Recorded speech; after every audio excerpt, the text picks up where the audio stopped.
बिस्मिल्लाहिर्रहमानिर्रहीम। अस्सलाम वालेकुम नाज़रीन, आप यूट्यूब चैनल देख रहे हैं। मैं इमरान खान हूँ। 3 खबरें आपको दूंगा, तीनों बहुत बड़ी खबरें हैं, लेकिन सबसे पहले और जो बड़ी खबर है वो इमरान खान साहब से मुताल्लिक है। देखिए, इमरान खान साहब इस वक्त 2 किस्म के केसेस में जेल में बंद हैं। नंबर 1 जो केस उनके ऊपर बने हुए हैं वो 9 मई के हैं। 9 मई के मुकदमात में जब उनका इद्दत वाले केस में वो बाइज्जत बरी हो गए इमरान खान साहब और उनकी अहलिया, जब वो दोनों इद्दत वाले केस में बरी हो गए तो 2 काम किए गए। एक तो उससे पहले फौरी तौर पे तोशा खाना का एक नया मुकदमा बनाया गया जिसमें इमरान खान साहब को और उनकी अहलिया दोनों को गिरफ्तारी डाल दी गई। नंबर 1। नंबर 2, इमरान खान साहब को 9 मई के 12 मुकदमात में मुलव्वस कर दिया गया और उन 12 मुकदमात में लाहौर में दहशतगर्दी की अदालत से रिमांड हासिल कर लिया गया 10 दिन का। ये जो रिमांड है इसको चैलेंज कर दिया गया हाई कोर्ट में। लाहौर हाई कोर्ट में जब ये रिमांड चैलेंज हुआ तो अब सूरत हाल बदल गई। अब इन 2 में से एक मुकदमे में लाहौर हाई कोर्ट में चैलेंज किया हुआ था पाकिस्तान तहरीक इंसाफ ने, वहां पे एक डीबी बैठी हुई थी 2 जजेस और उन्होंने फैसला करना था। और दूसरा जो केस है तोशा खाना वाला, उसको चैलेंज किया हुआ है इस्लामाबाद हाई कोर्ट में और वो वहां के चीफ जस्टिस आमिर फारूक साहब ने उसको अपने पास रखा हुआ केस को, और बड़ी देर से अपने पास रखा हुआ है। 5 मरतबा उन्होंने सुना नहीं इस केस को, आज 6ठी मरतबा थी। तो उसके अंदर डिले हो रहा है, ताखीर हो रही है, उसमें इंसाफ नहीं मिल रहा। और पाकिस्तान तहरीक इंसाफ को इस बात का आइडिया है कि ये सिर्फ जो टाइम गेन किया जा रहा है, ये इंतजार किया जा रहा है कि इमरान खान साहब पे नए मुकदमा दर्ज कर दिए जाए, जब उनमें गिरफ्तारी डल जाए तो फिर यहां से बेशक इमरान खान साहब निकल जाए। लेकिन इस वक्त जिस धागे से इमरान खान साहब को बांधा हुआ है ना, वो बहुत कमजोर है। एक झटका लगा तो वो टूट जाएगा। 2 धागों से इमरान खान साहब को बांधा हुआ था, यानी 2 हाथ बंधे हुए थे। एक तरफ 9 मई के मुकदमात में उनमें गिरफ्तारी डली हुई थी और इस तरफ जो है वो तोशा खाना वाले मुकदमे में गिरफ्तारी डली हुई थी। दोनों तरफ बड़े कमज़ोर केसेस हैं। पहले 9 मई वाले मामले को देखते हैं। 9 मई वाले मामले में लाहौर हाई कोर्ट में इमरान खान साहब के वकला ने ये कहा था कि ये जो रिमांड दिया गया है ये गलत दिया गया है इमरान खान साहब के हवाले से 12 मुकदमात में जो दहशतगर्दी की अदालत ने दिया है। तो हाई कोर्ट ने बानी पीटीआई की 9 मई के 12 मुकदमात में जिस्मानी रिमांड के खिलाफ दरखास्तें मंजूर करते हुए इंसदाद दहशतगर्दी ने जो फैसला दिया था, अदालती रिमांड का जो फैसला था उसकी मंजूरी का फैसला कलअदम करार दे दिया। यानी जो रिमांड था इमरान खान साहब का 10 दिन का, वो कलअदम हो गया। यानी इन मामलात में जो 9 मई वाले मामलात में यहाँ पे इमरान खान साहब अपनी बेल करवाएं और घर जाएं, इसके ऊपर इमरान खान साहब को अब ज़रूरत नहीं है। हुकूमत रिमांड नहीं ले सकती इमरान खान साहब का, रिमांड के लिए कोई वजह नहीं है। और 12 के 12 मुकदमात हैं। अब 9 मई के कोई नए मुकदमात तो दर्ज करके इमरान खान साहब को उनके अंदर फिक्स नहीं किया जा सकता ना। ज़्यादातर में वो बाइज्जत बरी हो गए हैं। यानी नवाज शरीफ पे 1-2 मुकदमे बनाने पड़ते थे, जरदारी साहब पे 1 आधा मुकदमा बनाना पड़ता था और ये लोग हैंडल हो जाते थे। इमरान खान साहब पे 200 मुकदमे, डबल सेंचुरी हो गई है, अभी तक उनको हैंडल नहीं कर पा रहा सिस्टम और मुकदमात खत्म होना शुरू हो गए हैं। इतने को 200 मुकदमात हल करते करते आखिरी 2 में फंस गए। उनमें से एक डोरी तो आज इमरान खान साहब ने तोड़ दी है।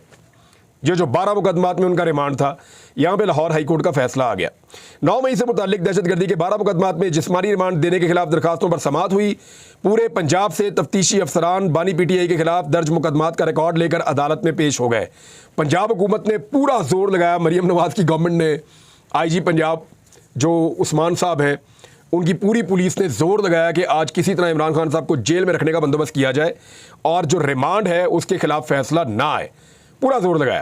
प्रोसिक्यूटर जनरल पंजाब भी वहाँ मौजूद थे, फरहाद अली शाह। उन्होंने कहा जी बानी पीटीआई ने लिख कर दिया कि उन्होंने पॉलीग्राफिक समेत मुख्तलिफ टेस्ट नहीं करवाने, हम चाहते हैं कि इनके टेस्ट करवाए जाएँ ताकि पता चले कि इनका दिया हुआ बयान सच्चा भी है या नहीं।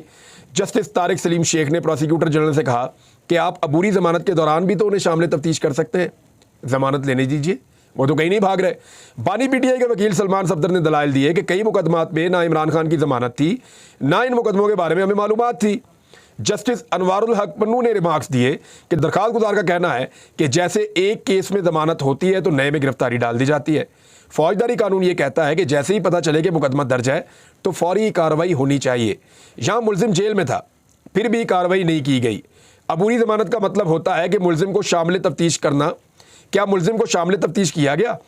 1 साल आप लोग कहाँ रहे? 1 साल से ये मुकदमे थे, तब गिरफ्तारी क्यों नहीं डाली? जैसे ही उनकी रिहाई की उम्मीद हुई आपको जिस्मानी रिमांड याद आ गया। इन सवालात के जवाबात आना बहुत ज़रूरी है। जवाब होते तो आते, अब गवर्नमेंट के पास जवाब कोई नहीं था। 9 मई के बाद कब आपको ख्याल आया कि बानी पीटीआई का वॉइस मैचिंग टेस्ट और दीगर टेस्ट होने चाहिए?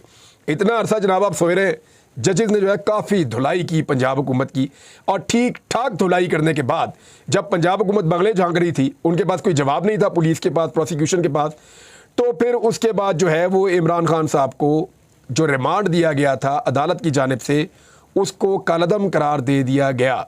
लिहाजा इमरान खान साहब की एक डोरी टूट गई।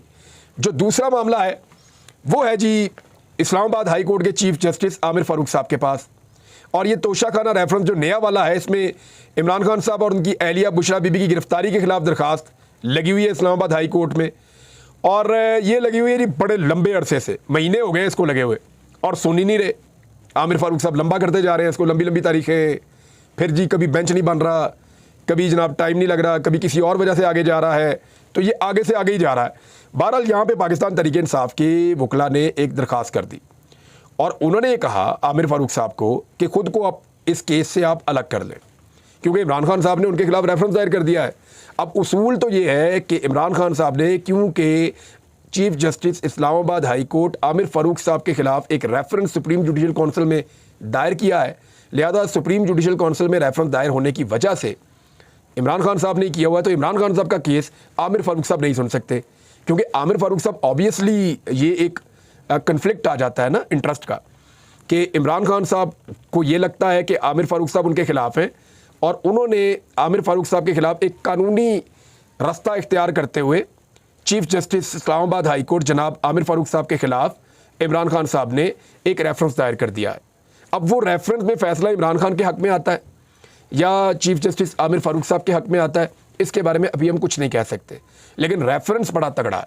जितना मैंने पढ़ा है या जो मैंने लोगों से बात की है, मुझे समझ आई है रेफरेंस बड़ा तगड़ा है, और मैं हैरान हो गया हूँ सिद्दीक जान की इन्फॉर्मेशन पे। मुझे आज से लगभग आप ये समझ लें कोई इलेक्शन के दिन ही थे गालिबन, या शायद उससे पहले की बात है, ये 6 माह होने वाले हैं लगभग। मुझे सिद्दीक जान ने पहले ये सारी कहानी सुनाई थी कि आमिर फारूक साहब एक ऐसी गलती कर बैठे हैं कि जिसके अंदर वो एक वक्त आएगा बहुत बुरी तरह फंस जाएंगे। तो तब उन्होंने मुझे पूरी कहानी सुनाई थी सिद्दीक जान साहब ने, कि कैसे कोई मुद्दई बना, कैसे वकला हायर किए गए, कैसे ये केस इस्लामाबाद में आया, 3 जजेस ने कैसे इसको सुनना शुरू किया, फिर कहाँ पे चीफ जस्टिस आमिर फारूक साहब ने कुछ ऐसा किया जिसकी वजह से वो एक रेफरेंस के अंदर फंस सकते हैं। और बिलाखिर हुआ भी ये कि इमरान खान साहब ने उसी मामले पे एक रेफरेंस दायर कर दिया। मैं कई दफ़ा सिद्दीक जान से पूछता था, वो कहता था वक्त आएगा तो आपको पता चलेगा, तो वक्त आ गया। तो मैं मान गया हूँ भाई, कोर्ट रिपोर्टिंग के अंदर he is one of the best. जो बहुत अच्छे लोग वहाँ पे कोर्ट रिपोर्टिंग कर रहे हैं, जिनका एनालिसिस बड़ा तगड़ा होता है, उनमें से एक सिद्दीक जान साहब हैं, और भी बहुत सारे सहाफ़ी हैं जो वहाँ पे कर रहे हैं। मैं 1-2-4 का नाम लूँगा तो रोला पड़ जाएगा। हमारे मुतीउल्लाह जान साहब हैं, वहाँ पर रिपोर्टिंग करते हैं। हमारे हसनात मलिक साहब हैं, बहुत अच्छी रिपोर्टिंग है। साकिब बशीर साहब मैं भूल ही नहीं सकता। हमारे फयाज साहब हैं, इस्लामाबाद हाई कोर्ट में रिपोर्टिंग करते हैं, बड़ी शानदार। एहसन साहब हैं, और बहुत सारे दोस्त हैं, ज्ञानी साहब हैं, तो मैं सबके नाम नहीं ले सकता। असतूर साहब हैं, वो बड़ी अच्छी रिपोर्टिंग कर रहे हैं। तो ये जो है उन्होंने ये कहा था और ये हो गया। अब मामला ये है कि इसमें उन्होंने कहा कि अब chief justice Islamabad high court अलग हो जाए जनाब इमरान खान साहब के मुकदमे से, इसलिए कि जी आप पे तो रेफरेंस भी दायर किया हुआ है। तो चीफ जस्टिस आमिर फारूक साहब ने ये इस्तदा मुस्तरद कर दी। उन्होंने कहा जी मैं ही सुनूंगा ये case. Chief justice Aamir Farooq साहब ने बानी पीटीआई और बुशरा बीबी के खिलाफ नए तोशाखाना केस में गिरफ्तारी से मुताल्लिक दरखास्तों की खुद समाअत की, और इंतज़ार पंजूता साहब ने चीफ जस्टिस आमिर फारूक साहब पे एतराज़ करते हुए मौक़िफ़ अपनाया कि आपके खिलाफ सुप्रीम जुडिशल काउंसिल में रेफरेंस दायर कर दिया गया है। उनका कहना था कि हमारी इस्तदा है कि आप इमरान खान का केस ना सुने। तो इस पर आमिर फारूक साहब ने पूछा कि आप कह रहे हैं कि मैं मुकदमे से अलग हो जाऊँ। वकील ने कहा जी हम चाहते हैं कि आप समाअत से दस्तबरदारी इख्तियार कर लें। चीफ जस्टिस ने रिमार्क्स दिए ये कोई वजह नहीं, और दरखास्त उन्होंने मुस्तरद कर दी। रिमार्क्स दिए इस तरह नया ट्रेंड शुरू हो जाएगा, ऐसे नहीं होता, पूरा तरीक़ाकार मौजूद है। इस हवाले से जस्टिस बाबर सत्तार का फ़ैसला मौजूद है। बाद अदालत ने सलमान सफदर को मेरिट पर दलाइल देने की हदायत करते हुए समाअत आइंदा हफ्ते तक मुलतवी कर दी, यानी 1 हफ़्ता फिर इमरान खान साहब जेल में पड़े इस केस के अंदर। अब ये इसके ऊपर जैसे ही इमरान खान साहब को जो गिरफ्तारी है उसका फ़ैसला मुअत्तल होता है, तो इमरान खान साहब फिर आज़ाद शहरी है। उन्होंने फिर सिर्फ 9 मई के मामलात में अपनी ज़मानत करवानी है। एक हाथ छुड़ा लिया है, एक हाथ फंसा हुआ है, और फंसा हुआ कहाँ पे है? जहाँ फंसा हुआ है वहाँ पे इमरान खान साहब ने रेफरेंस दायर कर दिया है। ये है जी इस वक्त कानूनी पोजीशन इमरान खान साहब की। इसके अलावा इमरान खान साहब ने एक और दरख्वास्त की है, और ये बहुत इंपॉर्टेंट है। 2 चीज़ें इमरान खान साहब ने की है। एक तो मैंने आपको पहले बता दिया था कि इमरान खान साहब ये करने जा रहे हैं और बिलाकर उन्होंने ये कर दिया है। जो जजेस कमेटी है सुप्रीम कोर्ट ऑफ पाकिस्तान की, उसमें इमरान खान साहब ने कहा कि जी जस्टिस काजी फ़ायद ईसा साहब को मेरे केसेस से दूर रखें जी। उन्होंने कहा मेरे ख़ानदान और पीटीआई से मुतालिक कोई मुकदमा ना सुने चीफ जस्टिस काजी फ़ायद ईसा, ये इमरान खान साहब ने कहा। 3 रुकनी जजेस कमेटी में पीटीआई और सुन्नी इत्तेहाद कौंसिल के मुकदमात के बेंचेस में काजी फ़ायद ईसा साहब को शामिल ना किया जाए। और ये कहा गया 2019 में कानूनी माहिरीन के मशवरे पर काजी फ़ायद ईसा के खिलाफ सदारती रेफरेंस भेजने की सिफारिश की। मेरी आइनी जिम्मेदारी को मुअज़्ज़िज़ चीफ जस्टिस काजी फ़ायद ईसा की एहलिया ने ज़ाती हमला तस्वुर किया। गलत तासुर की बिना पर सरीना ईसा ने मेरे खिलाफ अवाम में जहर उगला। दरख्वास्त में बताया गया कि चीफ जस्टिस काजी फ़ायद ईसा ने अपनी एहलिया के इक़दामात से इत्तफ़ाक़ किया और दरख्वास्त गुजार समझता था कि चीफ जस्टिस का ओहदा संभालने के बाद काजी फ़ायद ईसा माजी को भुला देंगे। ताहम चीफ जस्टिस के कंडक्ट से बिल्कुल वाज़ेह है कि ऐसा नहीं हुआ। दरख्वास्त में मज़ीद मौक़िफ़ अपनाया गया कि जस्टिस काजी फ़ायद ईसा की बेंच में मौजूदगी से आइन और कानून के मुताबिक इंसाफ मिलने की उन्हें उम्मीद नहीं है। एक तो ये इनकी दरख्वास्त है इमरान खान साहब की। दूसरी एक और बड़ी इंपॉर्टेंट दरख्वास्त है। थोड़े दिन पहले मैंने एक वीलॉग किया था, मैंने उसमें आपको बताया था कि मुमकिन है कि इमरान खान साहब को जब यहाँ से उनके मामला हल हो रहे हों और जिस वक्त इमरान खान साहब तोशा खाना में भी निकल जाएँ, बाकी केसेस में भी निकल जाएँ, 9 मई की भी अब सिर्फ ज़मानत करवानी है इमरान खान साहब को, ज़्यादातर केसों में उनकी ज़मानत हुई है। जब ये सारी सूरत हाल बन गई तो ऐसे में मैंने आपसे पहले कहा था कि मुमकिन है कि इमरान खान साहब को मिलिट्री कस्टडी में दे दिया जाए। हालांकि इसका रिएक्शन बड़ा खौफनाक आएगा। मेरे ख्याल में ये कोई अक्लमंदी वाला काम नहीं होगा, लेकिन पाकिस्तान में पहले जो काम हो रहे हैं वो कौन से अक्लमंदी वाले हैं, लिहाजा इसका खदशा मौजूद था।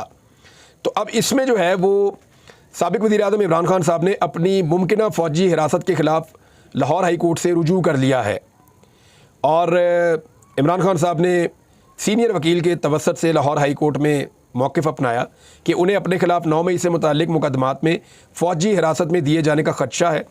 अदालत 9 मई के मुकदमात में इनकी हिरासत सिविलियन कोर्ट्स के पास रहने का हुक्म जारी करे। यानी इमरान खान साहब को फ़ौजी तहवील में अगर लेने की कोशिश की जाए तो अदालत उससे पहले ये ऑर्डर दे दे कि इस कैदी को फ़ौजी तहवील में नहीं दिया जाएगा, बल्कि सिविल अदालतों के अंदर और सिविल इंतज़ामिया जो है वो इमरान खान साहब के मामलात को कानूनी तरीके से देखेगी। ये भी जी इमरान खान साहब ने वक्त से पहले ये मामला उठा दिया है। अब मैं आपको एक चीज़ और बता देता हूँ नाज़रीन, और ये बड़ी क्लियर चीज़ है और ये आपके सामने रहनी चाहिए। थोड़ा सा एक नई मिसाल से आपको समझाता हूँ कि कैपेसिटी पेमेंट है क्या, क्योंकि मेरे पास बड़ा लंबा चौड़ा डाटा है। वो डाटा मैं आपको अगले वीलॉग में बताऊँगा। अगले वीलॉग में मैं आपको एक और चीज़ भी बताऊँगा कि अगर पाकिस्तान में आज दोबारा इलेक्शन हो तो क्या पाकिस्तान तहरीक इंसाफ से पहले से कम वोट पड़ेंगे या ज़्यादा पड़ेंगे, और ये जो वोटों का फ़र्क होगा इसकी वजूहात क्या है। क्योंकि बहुत सारी चीज़ें जो इमरान खान साहब के हाथ में कल नहीं थी आज कैसे उनके हाथ में वापस आ रही हैं, और इसके जो इंटरनल फैक्ट्स हैं, क्या कुछ इस मुल्क में ऐसा हो रहा है जो दोबारा करना मुमकिन नहीं रहेगा, वजूहात क्या हैं उस सारे की, ये सारा सिनेरियो मैं आपके सामने रखूँगा नेक्स्ट वीलॉग में। लेकिन मैं आपको एक चीज़ और बता दूँ कि कैपेसिटी पेमेंट एक्चुअली क्या है। देखिए पाकिस्तान में ऐसी लुटमार हो रही है कि कैपेसिटी पेमेंट की मद में इतना पैसा दिया गया बड़ी बड़ी कंपनीज़ को कि आप और मैं सोच भी नहीं सकते, हम नाम भी नहीं ले सकते।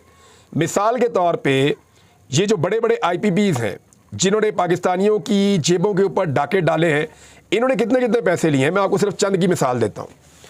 एक है जी रोश के नाम से पावर प्लांट है जो 1999 में कायम किया गया था, तब भी नवाज शरीफ साहब की हुकूमत थी, और इसकी मुद्दत 30 साल है जी। ये 30 साल तक चलेगा, 29 तक चलेगा। ये पावर प्लांट इस वक्त एक यूनिट आपको दे रहा है 745 रुपए का यूनिट, और फिटे हुए हो ये मुआहदे होते, वो इनको शर्म ही नहीं आती बेशर्मों को। 745 रुपए का एक यूनिट इस हिसाब से ये बिजली दे रहा है, और इसको भी हम पैसे दे रहे हैं।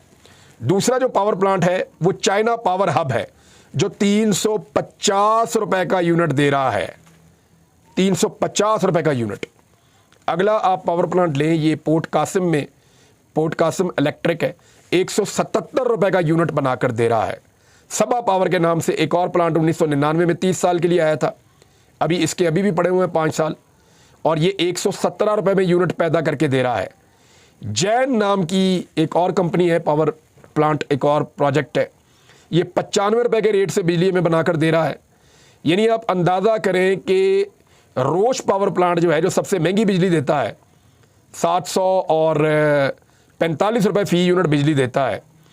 ये पावर प्लांट बकौल गौहर एजाज साहब के 2024 में जनवरी से मार्च तक इसने सिफर पैदावार है, इसकी एक यूनिट भी पैदा नहीं किया और 1 अरब 28 करोड़ रुपये इसको हमने दे दिए हैं। इसी तरह चाइना पावर हब ने भी इस बिजली घर को बगैर बिजली पैदा किए इसी 3 माह की मुद्दत में 33 अरब रुपए की अदायगी की गई है। 33 अरब रुपए दे दिए हमने, उन्होंने बिजली पैदा ही नहीं की।